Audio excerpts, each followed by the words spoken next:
What's going on, everyone? It is Monday, January 29th, 2024, MMAOB Daily Podcast. Glad to be here with you guys for today's show. We got two shows again for Monday, as always. First show, UFC Vegas 85. Second show, quick fight announcements. I am your host, as always, Adam Martin, joined by my co-host here, Mr. Big Marcel. Marcel, I'm looking forward to talk about fights with you. Whenever we have these week without fights, it's like I forget what's going on, man. And I forget what day it is the week. So we didn't have any fights this weekend, but we're back at it this week, Marcel. How's it going with you, man? You looking forward to UFC back again? Yeah, for sure, man. I mean, it's always good to have it back. I mean, listen, like we said I think we said last time, like I wouldn't mind to have like 1 week off in a month, So, but I mean, this time it was like we already had 3 weeks off, then we have two events and have another week off. It's so really weird, only like two events in like 5 or 6 weeks. But yeah, man, it's good to be back at the Apex again. A little bit too much Apex shows again for me this year, man. I mean, we have this week's Apex, next week Apex. We got March 2nd Apex, March 16th Apex, March 23rd Apex, April 6th Apex. I mean, we were thinking like Apex will be a little bit gone for a certain moment. It's still there will be Apex events, but there's a little bit of much. I mean, I think they should go more on the road, in my opinion. But yeah, it's an okay card. I think there are some fun fights on it. You got Drew Dober against Renato Moicano, which pops out to me. On this card. Of course, you got Natalia Silva against Viviane Araujo, a fight I'm looking forward to. There are a couple of fights. I think those are fun. So yeah, looking forward to you to talk about this card, of course. Same here, man. So let's go through the comments. We got a bunch of guys in the chat. We got Glenn was first again, so appreciate that, Glenn. Glad to have you here as always, man. Octo updates. We got Joe. Doing well, man. Glad to be back. Joe, I know you watched the football games yesterday. Your team's out of it, Joe, but still some good football. Yeah, that's true. Actually, I did notice this. We don't have a break for like 3 months now, so we had our break yesterday, Marcel, our winter break. But 11 straight weeks. I don't mind at all. Again, it's funny because sometimes I'm like, oh man, it'd be nice to have a week off, but then when you get it, you're like, ah. The thing was though, it's because we had like a month off, then we had 2 cards, then we had a break. That's why we're saying this, because I was like, what the heck, but all right, we're back. We got Mike here. What's going on, man? Antoine, what's up, brother? Okay, so all right. With that being said, let's get into it. UFC Vegas 85, Marcel. Decent card. I think there's 12 fights on it. What's your thoughts on this card overall? I mean, I think you kind of just alluded to it. You like some of the fights. What do you think, man? It's a typical Apex card to me, It's an okay card, For example, the McCann Dober isn't a typical Apex fight. I was gonna say McCann. I don't know if you saw his comments today. He's like, no one wants to fight in the fucking Apex or something. He was really pissed off. He's right. He's right. I mean, the thing is like I think one of my colleagues always says is like you fight. You start as an amateur, you go to the pros, and you fight hard, and you want to come to the pinnacle of the sport, and it's the UFC, And when you are there, you feel like you're back in like a venue with like 80 people in it. You know what I mean? When you started, probably, while you actually are where you at. So that's kind of weird, For sure. All right, a couple other comments, and we'll get into the predictions here in a second. We got Signed Collectibles here as always. We got Knox here. All right, so let's get into it. It's going to pull up the bout order. UFCstats.com. We'll use that bout order there, Marcel. One of the only times I don't think we don't have a fight that's like in flux. Like usually you have a fight that someone fell off and I'm waiting, but bro, you know what's weird? The Belbita against McCann is on the prelims, while it is in the UFC promo. And they also are on media day on Wednesdays. It's really weird, I mean, what they're trying, if you want to make that fight more hard, I would say put it on the main card. I don't need it on the main card, but I was like, why put it in the promo? Like super big. They said I think UK superstar Molly McCann is back against Belbita, and I was like, why you put her on the prelims if you think she's the UK superstar? It's kind of weird to me, But yeah, I don't know. Yeah, no, I mean, I think you're right. Like personally, I don't know why Urbina and Radke's on the main card, but that's just me. Mm-hmm. All right, let's get into Marcel. We start off in the first fight of the night. We have a heavyweight bout kicking off the card. The big boys here, Marcel, Thomas Petersen or Thomas Jefferson, as that ring announcer called him, taking on Jamal Pogues, the Stormtrooper. The odds for this one, minus 166, Thomas Jefferson, Petersen, and Pogues plus 140. Marcel, I'll kick you off. You can start off the card. Go ahead. Yeah, I can't wait for this fight to be over. I mean, I'm happy. This was supposed to be the main card at first. You know, Oh my they god. put it down to the prelims. So, yeah, man. I mean, Thomas Petersen, he beat Chandler Cole in his Dana White Contender Series fight. Was a good win for him. You know, for that he fought in LFA. We all know that. I think he fought one time for the title over there. Actually, two times, right? He won the title against the Vernon Lewis guy, and then he lost to Cortez Acosta. So yeah, now he's taking on Jamal Pogues. I still feel like Pogues would be fit better at 205. You know, that's my opinion. Still, I feel like the McParkin fight was a lot closer than people actually think. You know, he might have won actually that fight. It was very close in my opinion, but he didn't no, he didn't. No, I think Parkin clear. Man, I'm confused now. Parkin definitely won the fight. Yeah, no, that was the Parkin against the Canadian Brazilian guy. Kyle Bigfoot Machado. Exactly. Yeah. I was confused with that That's one. okay. No worries. Yeah, Parkin clearly won that fight, and I thought the Parisian fight wasn't great either. You know, which he fought, and he pretty much, no disrespect to Pogues, but he pretty much got the contract after telling that story that he was like really struggling and that kind of stuff, and Dana was like, yeah, I feel bad for him. Let's bring him in. I think Thomas Petersen wins the fight, man. I'd be surprised if not. I'm also taking him by finish. It's going to be either a horrible decision or a finish. So we're going with a finish. Let's start positive here in February. Submission win for Thomas Petersen in the second round. By the way, I got a couple other guys in the chat. We got There Will Be Blood and Craig, our boy here, Craig. And Michael as well. Paul Malkov, is that me with the mustache? Or is that one of these guys in the fight? Probably me, right? I'll take it. Marcel? It's funny. Well, I mean, I got a different pick than you to kick off the card. I'm going to go with Jamal Pogues here, man. I'm going to take the dog here, Marcel. Hit the button. Let's go. There we go. I'll take the dog here. Honestly, like, I don't think either guy's great.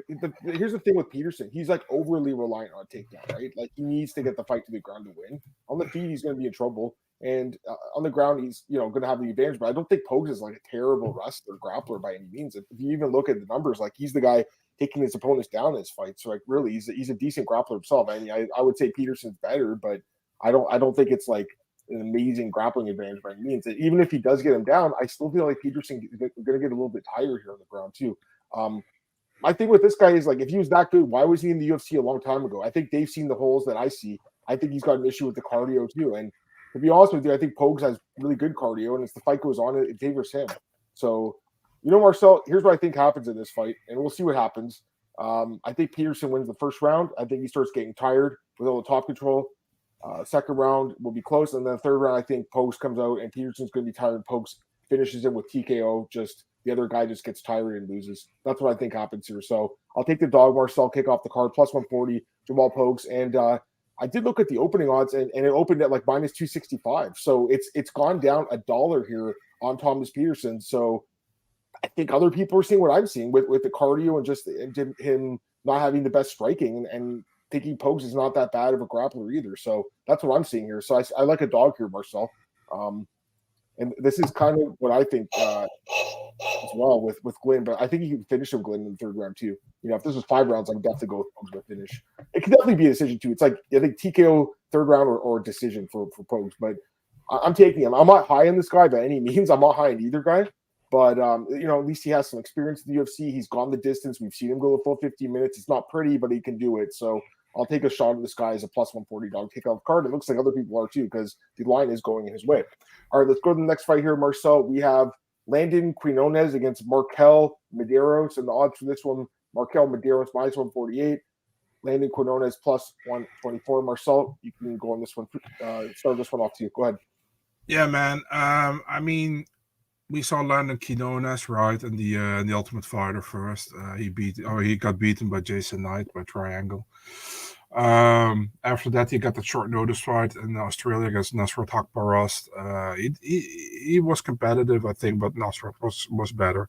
He lost. I really like what Marquel Mederos, what he showed in the Contender Series against Isa Isakhov. He looked really sharp.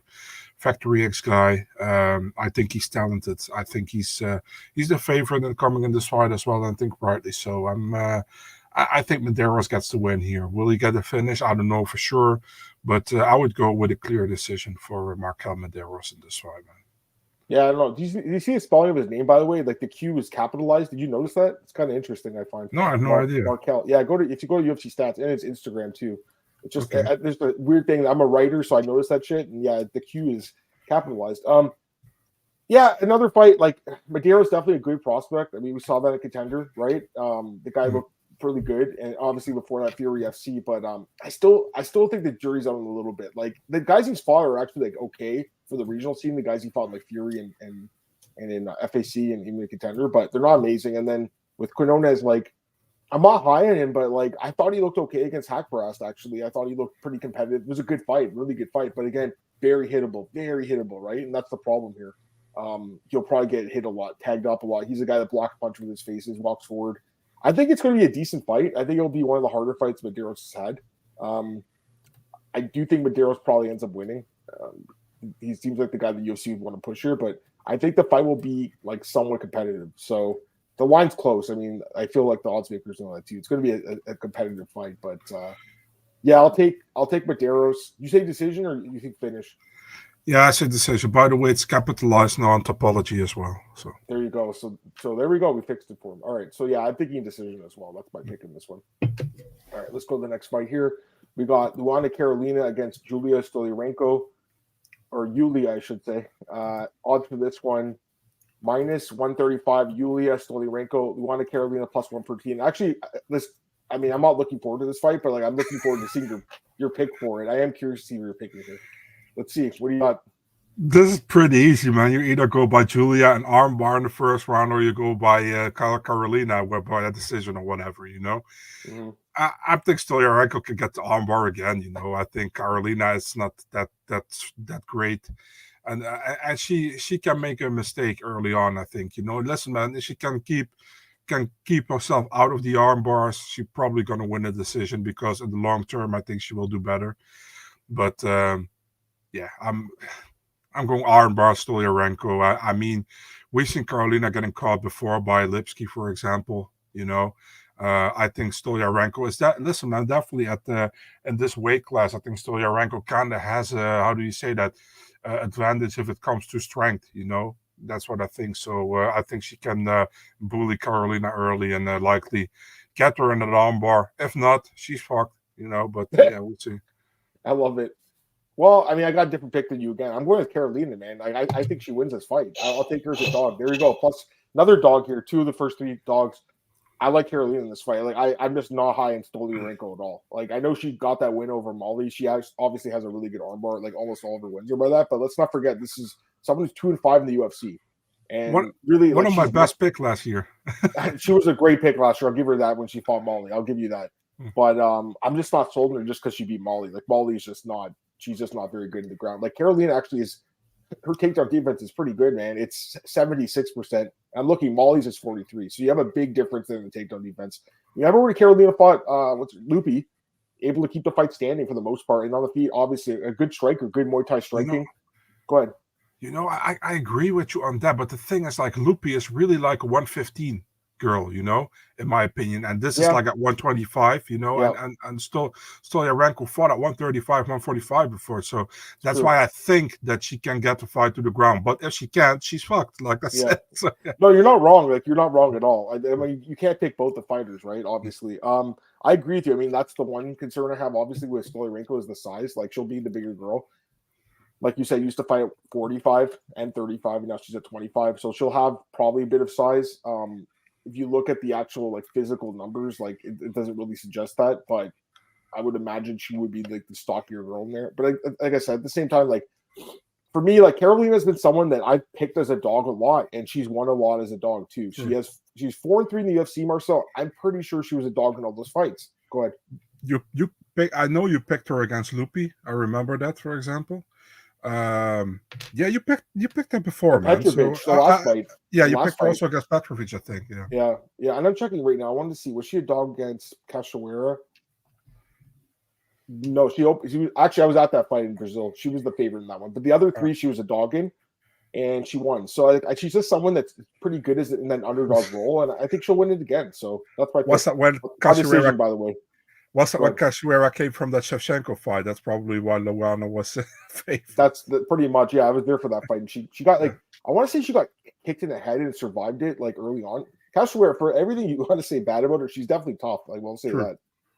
Please remind me of Newbar Carolina. That was crazy. Yeah, that was nuts. I actually had Lipsky in that fight, but I thought she was gonna finish Carolina with strikes, not with a knee bar. So that was crazy. But yeah, I've been pretty good at picking her fights. I'll just say that. But yeah, I mean, Julia has a great ground game. If she can get it there, I just don't know if she will be able to.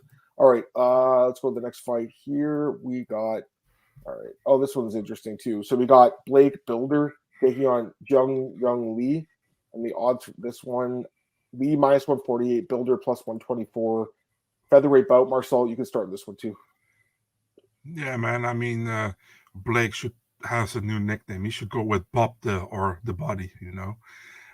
It's Al Animal. I mean, listen, man. Blake Bilder. I think he had a very good showing on the Contender Series. In 2022 when he beat Alex Morgan, Canadian guy, by the way. I think and not the women football player, by the way. That's the same name. Yeah, and then the Shane Young fight, which I think we both picked Blake Bilder to win that fight against Shane Young, and he did, For me, surprising loss to Kyle Nelson, to be honest, I know Kyle looked better in this fight, but I mean, I was surprised, I'm not going to lie. Now he's taking on the JeongYeong Lee guy, the Korean Tiger. Got his contract by winning the Road to UFC finale against Julija. Although I thought Julija won the fight, actually, to be really honest. He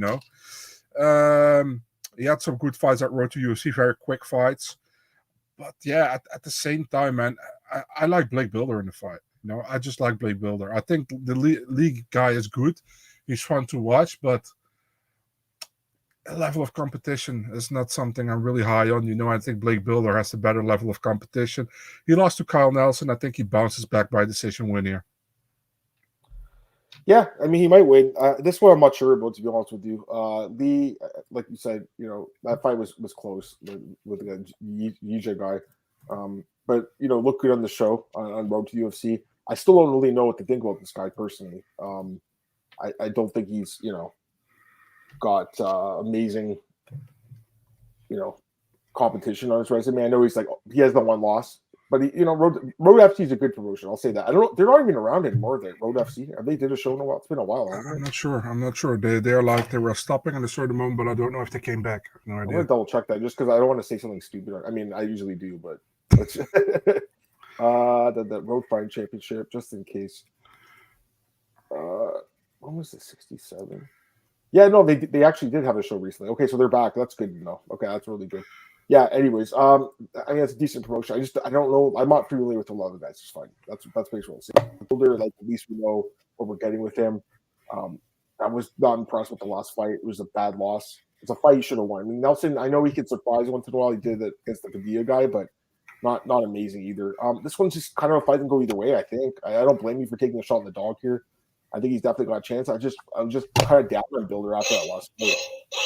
No, I'm not taking the dog. I know you. No, I do. I forgot. I know. You did forget. Yeah, I'm going to take Lee by decision, but I'm not happy about it. I'm not really that excited for this fight. I don't know. We'll see. Maybe this fight surprises me, but I mean, I don't know, man. They seem like kind of got two guys on the periphery here. I was a lot higher on Bilder before than I am. Yeah. Now, so.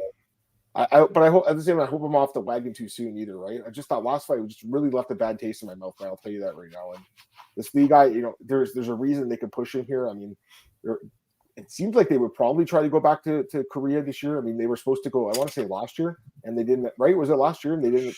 Yeah, man, that was beginning of February. For that card, yeah. Yeah. For that card. So, anyways, they didn't go. I think they want to go back. They want to, put this guy in the card. I'll take him by decision, but like I said, I'm not thrilled about it. All right. Okay, let's go to the next fight here. We got Themba Gorimbo against Pete Rodriguez in the UFC welterweight division. Gorimbo minus 245, Rodriguez plus 200. I'll start with this one, Marcel.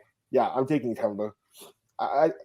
Rodriguez definitely, that fight with Mike Jackson, it was a nice finish. There's no doubt about it. But a guy with only 6 fights, a guy that, I don't really know if she'd be in the UFC, to be honest with you. And he's been off for like a year and a half. Like I really don't know what to expect from him. Whereas with Gorimbo, like he's been off for since last May, but I know that this guy will fight for your money. I'll tell you that right now, right? We know his story. He's a guy that's not going to go away easily. I'll tell you that right now. So I think that he can use his grappling and get this fight to the ground and pretty much dominate Pete Rodriguez on the ground. Maybe Rodriguez like does something early. Maybe you can catch him with a punch, but I don't know. I think Gorimbo just grinds on him and eventually probably breaks Pete Rodriguez and finishes him on the ground. So he's a big favorite here, but I think it's warranted. I think he wins the fight by I think he's submission. I think he gets him down to the ground, tires him out, submits him. So that's my pick in this one, Marcel. What about you? I have a decision for Themba, man. I think Pete will be how do you say it, dangerous early on, like he always is. But I think I have more trust in Themba. Themba did well against Sato. Maybe should have finished him. Didn't do that, but he got the decision. Didn't look good in his debut against AJ Fletcher, but still, I mean, if we look at Pete Rodriguez, had a bad debut against Jack Della Maddalena, but who can blame him on short notice, right? And then the second one was against Mike Jackson. But yeah, Mike Jackson is. Yeah, what can we say about Mike Jackson? He's a good photographer for LFA. Yeah, no disrespect, by the way. I have nothing against the dude. Yeah, I'm going with Themba. Decision. It's not a fight. I don't think Themba will have a lot of trouble with Rodriguez. To be honest, he just has to make sure to not get knocked out early on. Because Rodriguez will be dangerous. But yeah, decision win for Themba. Yeah, I agree. I think he's one of the more likely winners on the card personally. So I think he gets the job done here. All right. A couple of questions. Or Glenn have a comment. Rodriguez untested beyond the second minute. Biggest drop in quality ever in the last two fights. Yeah, I mean, he went from Jack Della to Mike Jackson. So he went from a top 10 guy, top 15 guy, to a guy who's on the UFC. And I don't have an issue with Mike, but I don't know if you saw the tweet. He's got a problem cooking grilled cheese sandwiches, apparently. Doesn't really know how to do it. I don't know if you should see his tweet like this weekend. He posted a picture of his grilled cheese sandwich, Mike Jackson, and it didn't look very good. So when people were commenting on it, I thought it was kind of funny. But no, I'm joking. Yeah, I think Gorimbo wins. All right, let's go to the next. That's half us, Beatrice. Oh yeah, Beatrice. That's half us. And then I missed this one for Antoine. Hope they make Singapore yearly location like UK and Abu Dhabi. That'd be nice. The fight with, again, it was a couple of years ago now. It was crazy. Time goes by so fast. But the Glover Teixeira card with Yuri Protzka was in Singapore. And that's one of my favorite fights of all time. That card was amazing. They're almost cards they give a lot of bonuses. So I agree with you. Wasn't also Carla against Rose on that card? Was it on that card? Yeah, I think that was the co-main event. Maybe no, that was in Dallas or something. Oh, was Shevchenko against Shevchenko and Tyler Santos, who's going to probably be. I would imagine she's going to go to PFL because they're opening a flyweight division. It makes sense, right? Yeah. All right, let's go to. Oh, you have some inside knowledge on that or no? I'm sorry. No, I don't. Okay. No, I don't. I'm sorry. Who's your manager? Do you know? From Thailand. Yeah. I don't know who her manager is actually, but let me think. Do I know? I know who knows about her, but I don't know who really her manager. I was thinking he was that guy that we like. What's his name? The bigger guy. What's his name again? Okamura. Thiago. Yeah, I thought it was. Yeah, Thiago. he knows a lot about her, but I don't know if he is her manager. Actually, I think he might be. Yeah. No, you say it. He might be. Oh, okay. Glenn says the Singapore was a 3-fight deal that just ended. Oh, that sucks. I like those cards. I'm gonna lie, watching Natalia straight going to bed. Yeah, we'll talk about that main event in a minute. All right, let's go to the next fight then. Azat Maksum against Charles Johnson, flyweight division. And Charles Johnson took this on short notice, right? Nate Maness. For Nate Maness. All right, so the odds for this one, minus 198, Maksum plus 164. Johnson, let me start on this one. Listen, I know that the fight with Tyson Nam was close. And to be honest, I actually scored it for Tyson Nam, right? But at the same time, like, the guy is 17-0. And I always find it tough to pick against those guys that have like those crazy undefeated records. And the thing is, Charles Johnson has just been, to me, really disappointing in the UFC. 2-4. I know some of these fights were close, like the Osborne fight was close, or I get that, but like, I don't know, man. I haven't been too impressed. And then again, you could say that the Jalgas fight, he probably should have lost that one. So he just, to me, hasn't really shown up. And the thing about him is, like, his takedown defense is bad. He's just not really shown that, to me, that he's UFC caliber fighter. And I get it that, he's tough and he goes the distance, but for me, Marcel, he's just not passing the eye test. Other than the Jimmy Flick fight where he destroyed Flick, to me, he has not been impressive. And Maksum, again, 17-0. It's really hard to pick against those guys for me.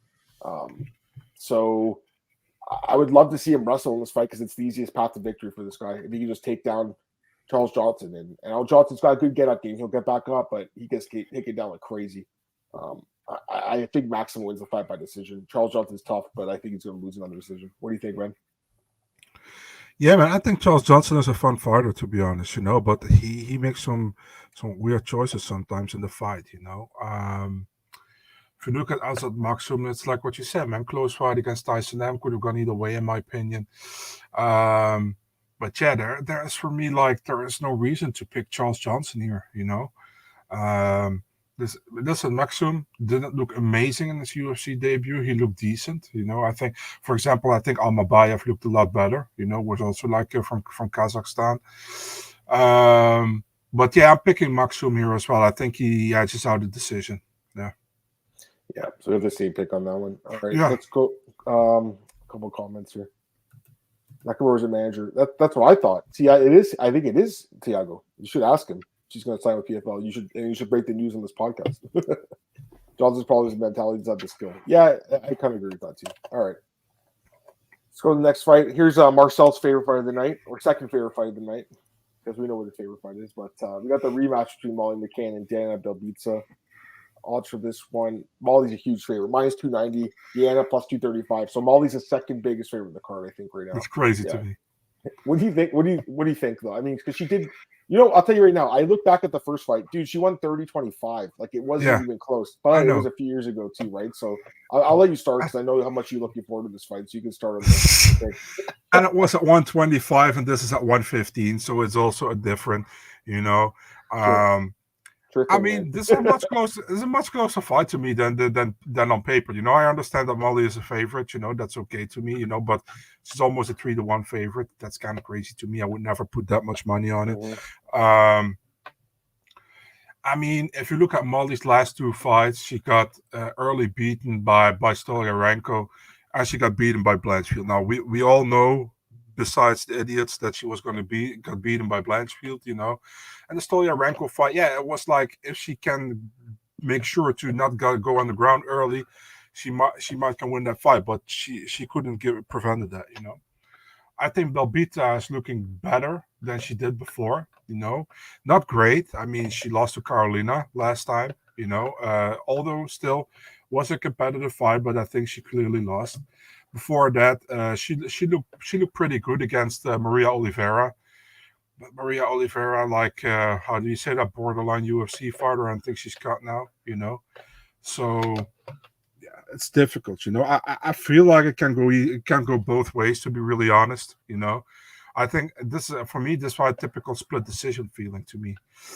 And then I gotta go with the dog here, man. I'm taking Diana Belbita by split decision. Well, hit the button for yourself, anyways. You might as well. Can't get there, man. I mean, listen, the odds are too high. Friends don't let friends bet minus 290, minus 290. I'm Molly McCann. Like, you just can't do it. The magic's over, Marcel. The magic's run up. The well's dried up here with her. She beat Hannah Golden. She beat Luana Carolina in England in two fights that the UFC handpicked for her to get big wins. And she became the star, but we'd all seen her fight for a few years. We knew she wasn't that good. Now she's gotten destroyed the last two fights. Her ground game sucks. Like, let's just be honest. It's terrible. And that's the biggest problem. You look at the 5 losses she had, 3 of them were by submission, 2 of them were by decision where she got out grappled. So she sucks on the ground. But her striking's pretty good, I'll give her that. Her striking's pretty good, and this is a striking fight. Deanna's going to stand there and trade with her. I'll tell you right now, if this was Deanna coming off the fight with Maria Oliveira last year, where I picked Deanna as a dog in Vancouver, I might pick her here, Marcel, but the last fight with Carolina showed to me that she's really not that good either. She's extremely hittable. She does land again. I'm looking at this. These are just numbers. This isn't me just spouting opinion. This is numbers. 6.59 strikes landed per minute, which is nice, which is really high volume, but 6.43 absorbed, and that's in 6 fights. So she's getting hit like crazy. She doesn't move her head, doesn't defend well at all, and this is going to be a striking based fight. I agree with everything you said. I think there's those different intangibles at 115, but I can't ignore the fact they have fought before, and the other fight was an utter beatdown. 30-25 scorecards on all 3 judges' scorecards. Not only that, but Molly took her down 5 times. And Remember that. that's a big worry. If Molly's taking you down 5 times, that's a worry. And the thing is, like, since Deanna's fought Molly, other than Liana Jujua, who submitted her, the other girls are really grapplers. They're more striking-based fighters. So she's had like decent fights stylistically, and this fight is probably striker, but Molly would have probably a slight edge in the grappling, which is crazy for me to think about. But again, we have seen the fight before, so I have to go with Molly here. I'll take her by decision, but I wouldn't lay minus 290 on her. I couldn't do it. And, Deanna does have a little bit of upside, right? She is the younger fighter. I think she's improving a little bit. But, again, that last fight with Carolina just wasn't a good look for me, man. So can't pick her. Marcel, I don't blame you, but considering the odds, but I can't do it. So 30-25 included a point deduction. It might have. I can't remember now. Was there a point deduction? I should know this, but was there? I mean, it's not like I. Let me double check on it. Yeah, grabbing the fence. Deanna grabbed the fence, so that's even worse. To be honest with you, that's even fucking worse, dude. You sure you want to still pick her? Oh my God. Yeah, I'm still going with her. Yeah. Sure, I don't blame you. Okay, all right. Yeah, I agree with this too. Yeah, so that's the other thing. I would say look at the scale for this one too, right? Because Molly's gonna cut quite a bit of weight for this, but yeah. All right. Let's go to the next fight here. This is the main card. So we have kicking off the main card, Gilbert Urbina taking on Charles Radke. I wonder if he's going to say in his post-fight interview at welterweight. And odds for this one, Gilbert's minus 205, Radke plus 170. So what do you think, Urbina or Chuck Buffalo? What's your pick?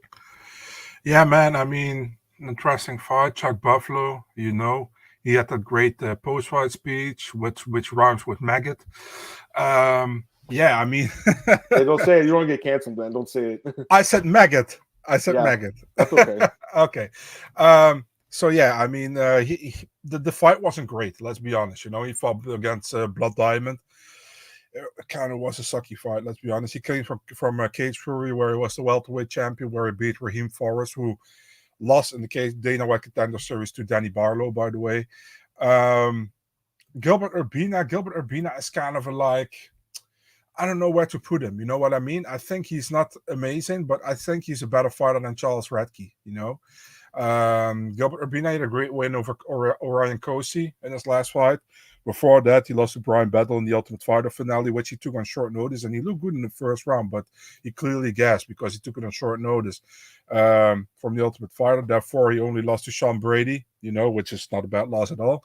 Yeah, I'm picking Urbina here, man. I think I have no reason to pick Charles Radke after last time. I think that was like a really, maybe it was Octagon jitters or whatever, but it kind of was a bad fight, man. Against Blood Diamond. Blood Diamond is really like the lowest of the lowest, which we had in UFC, in the welterweight division, and he barely get past him. Yep. Yeah, I'm picking Urbina here. Does he get a finish? I don't know. I'm picking him by decision. Yeah, I'm with you actually on this one. So at first I was thinking maybe Radke, could, because he is a decent sized dog, and Urbina's not that great, I don't think, right? He is, he's barely fought in the UFC 1-1, but did look a lot improved last time out. The other thing is, like, I'm with you on Radke. The Diamond fight was very close. I mean, it shouldn't be that close against a guy like that. He was like not good at all. So the thing is, like, and I'm a numbers guy. You guys know that. It's really hard to ignore these physical intangibles for Urbina. 6 inches taller, 3 inches of height, 6 years younger, a little bit more UFC experience, and like, I just can't ignore that stuff. So go ahead. The funny thing is, if you see Urbina, you don't think he's that big, Dude, he's 6'3". I mean, he's the same height as me and you, right? As me, so yeah. Except he's a lot lighter. Yeah. So he's a lot better shape than either of us. That's for sure. Yeah, that's for sure. But yeah, I mean, like, again, the physical intangibles all point to him, so it's just difficult for me. But at the same time, like, I wouldn't lay the minus 205 on Urbina personally. I wouldn't do it. No, me neither. I think Radke could, like, implement some sort of, like, grappling heavy game plan where he takes him down and grinds him out. I think it's possible, especially in the apex where the cage is smaller. I just can't get there, though. Again, with the age too. I mean, he's not like super old, but he's turning 34 this year. And for a guy that's only 1-0 in the UFC, that's a little concerning to me. Whereas Urbina is 27, he's still in his prime. And even though he took that year off, after the battle fight, or 2 years actually. He came back and looked really good against Ryan Kosky. Looked really good in that fight. So, yeah, I mean, he looked great everywhere. Striking, the grappling, everything looked good. And obviously, UFC. So I'll go with Urbina here, Marcel. I just don't love laying minus 205 and an Urbina guy because those Urbina brothers have not really done well in the UFC historically. So that's what I would say about that. Hey, what's up, Pato? He says, didn't UFC used to find guys for saying slurs like the F and N word? Pato, we kind of lost the plot when we started calling the F word not fuck anymore, you know? Oh, yeah. Yeah, but they did, man. You could say fuck, that's not a problem. Yeah, I think they cut Miguel Torres after he said something about rape fans, I remember. Well, that was a stupid thing to say, to be honest. Yeah. That was really I think Mitrione said Mitrione something got about beating up. Or not suspended, he got fired. Wait, he was suspended. I can't remember now. Yeah, he said he was going to beat up Fallon Fox or something, you know? Yeah, I remember that. This is like years ago. Like, I actually, really long it's ago. crazy. Like, I feel like times have changed. And then you had Dana White last week in Toronto. My buddy John Pollock asked him if he said, you guys, you giving fighters a long leash, and Dana got really angry at him for that. Hey, I don't know if you saw that. Dana got so. He's like, yeah, maybe you can better talk about something else. Yeah, that wasn't the. You don't want to get in Dana's bad side. John's a good reporter, man, but yeah, that was wild. Okay, go to the next fight here. We got.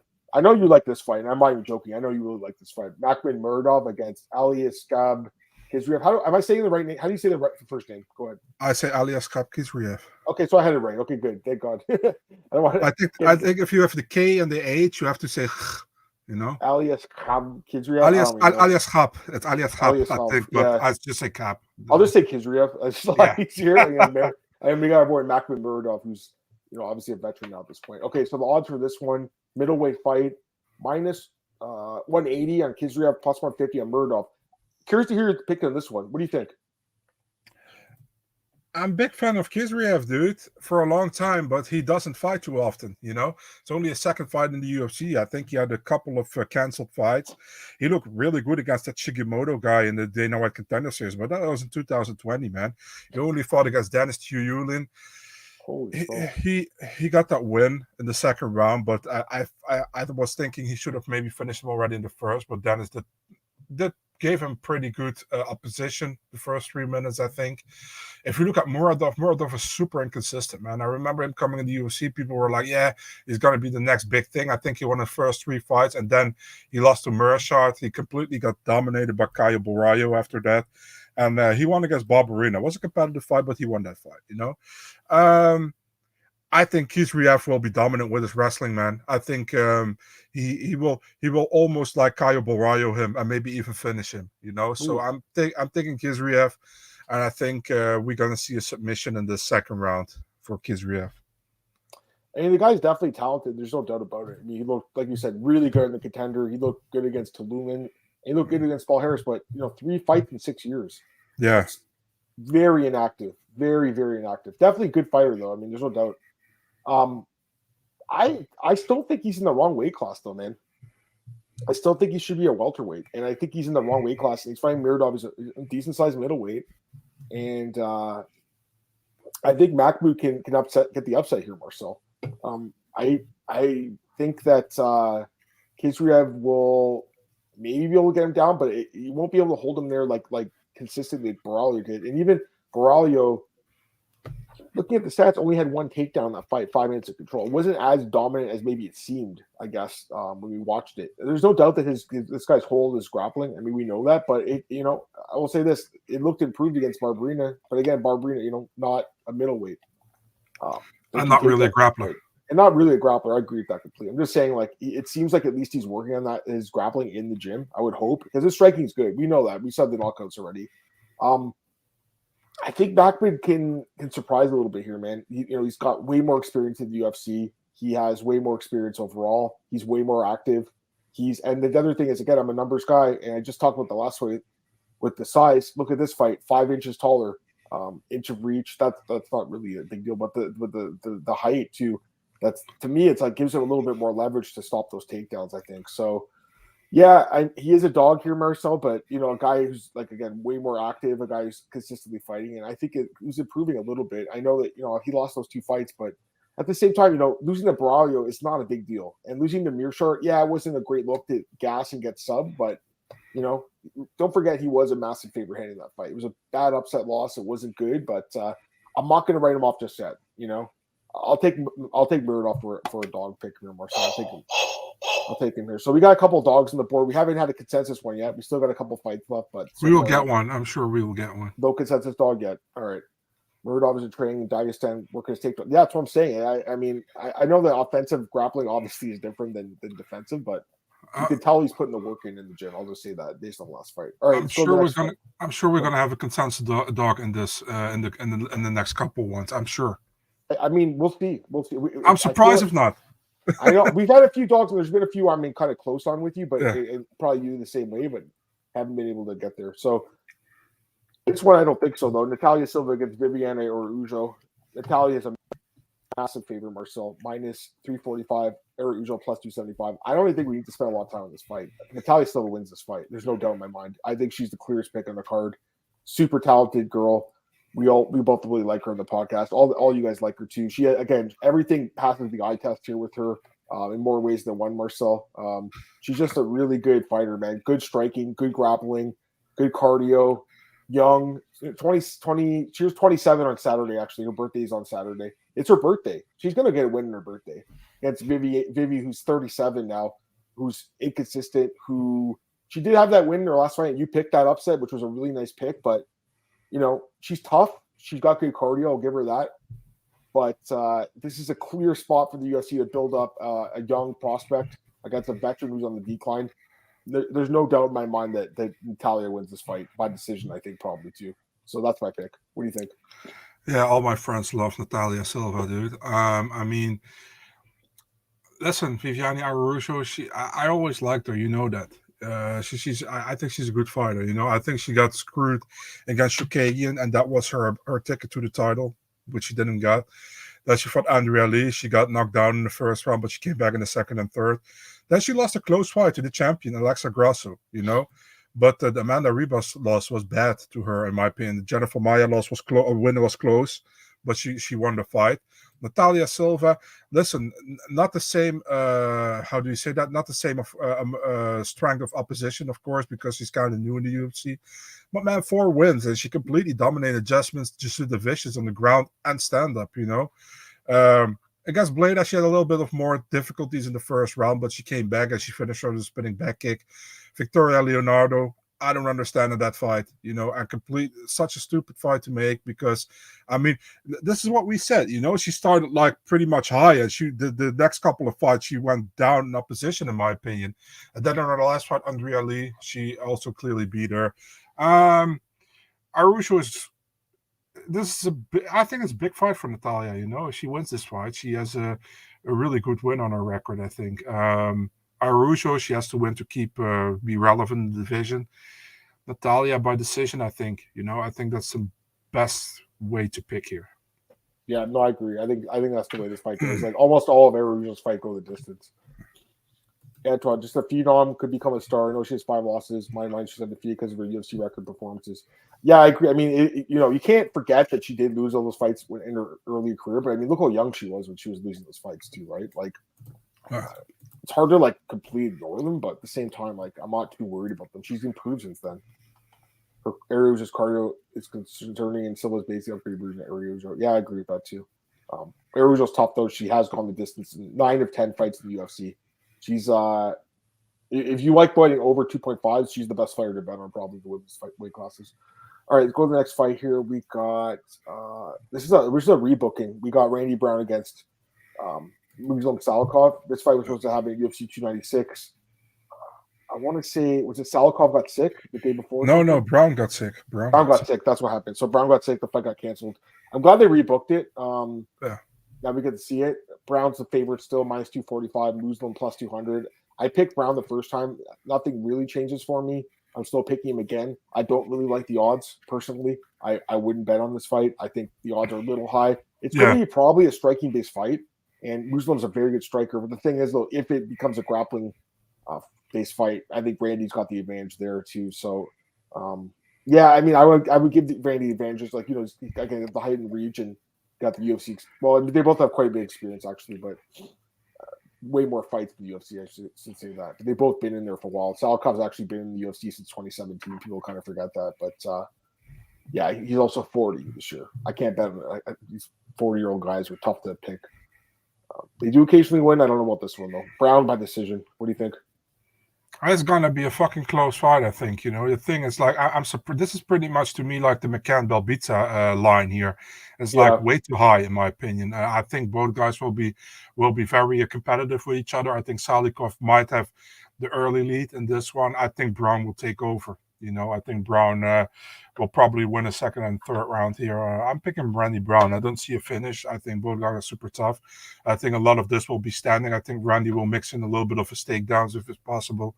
And I'm picking Randy Brown by winning a decision here. Fair enough. So that's my same pick as me. All right, we'll go to the next fight here. We got co-main event time. All right, so we're at the co-main event already. And yeah, we got 2 fights left in this card. Co-main event, an awesome fight here. Natalia McCann against Drew Dober. Striker grappler fight. Little classic striker grappler style here. Minus 155 for the grappler, McCann, plus 130 for Dober, the striker. Marcel, your pick. Yeah, Moicano wants money, motherfuckers. Renato Moicano. I mean, dude, I enjoy that guy so much on his YouTube channel. I'm watching it all the time. I know, you always tell me. It's so funny, when he's like, last time I think was like Preston Parsons against Matthew Samuelsberger. He's like, who's going to win this fight? Is it Preston Parsons or Matthew Smellyberger? Dude, it's fucking funny. Yeah, man. I mean, he had a good win over Brad Riddell, but it's already in 2022. It's some time ago. Was supposed to fight Ahmed Sarukian in the main event last year. Had to pull out with an injury. Now he's fighting Drew Dober. The thing with Drew Dober is like I think he's really good, but I was surprised that he lost to Matt Favola, when he fought him, Drew Dober. But at the same time, when he fought Bobby Green, he won by knockout, but he was losing that fight pretty convincingly. You know what I mean? And that was pretty much, he came back out of nowhere and he knocked Bobby out. I feel like Drew has a great chin, but his chin also like it's not as great anymore as it was. I feel like, but I don't think he has that problem with Renato here. I think Renato will try to get the fight to the ground, whereas clearly is his advantage. Dober will have the advantage standing.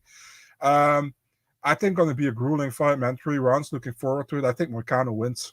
I think Moicano is more dominant with his ground game. Does he get a finish? Maybe, possible.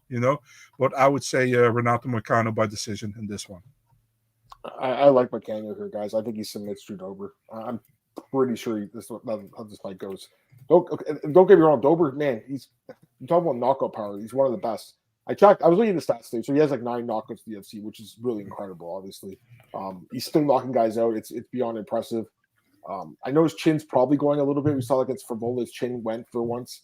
I don't really think McCanno's the guy that's going to touch Dober's chin. McCann, I call it a striker grappler fight, but McCanno's striking's good too. It's not like it's bad; it's good, but his chin is still a little questionable. Obviously, he's been knocked out a couple times, so. I don't think he'd want to stay standing here with Dober, who's got like I don't know, something's in his fist like iron or something, man. But the ground game is like super impressive, right? And you look at his UFC fights: 9 wins, 6 by rear naked choke. Mm-hmm. So that's his specialty. He's a rear naked choke specialist. That's how I think this fight ends. I think he gets Dober down to the ground, submits him. I'll say second round. I think he gets him down and submits him. So. McCann by submission, minus 155. The line, I think it was a pick 'em, I want to say, or maybe Dober opened as the favorite, but I know the money's been coming in on money, and I think the money's right on the money. So I think he gets the submission, Marcel. It's your boy, and he's going to call for that 50K bonus. And I'm looking at his stats. He hasn't got a bonus in 6 years, so he has all these finishes, but never gets a bonus. We'll see what happens. He's going to say, "I want McCann needs money, motherfuckers." That's what he's going to say on the mic, and we'll see if they give it to him, but. He deserves it. So if he gets the finish anyways. So yeah, I will say this, he is coming off a layoff. That's the only concern I would have. Yeah.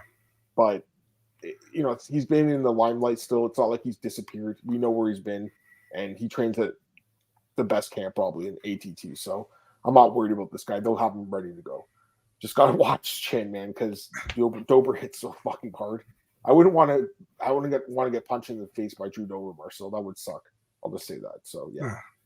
All right, let's go to the main event now. We made it. Roman Dolidze against Nasruddin Imavov. Odds for this one Imavov minus 165, Dolidze plus 140. Who do you like? You're the Frenchman or the baby daddy Roman Dolidze? Who do you like? So yeah, I'm actually surprised by the odds in this one, man. I favor Dolidze, to be really honest. I think Dolidze has more ways to win in this fight.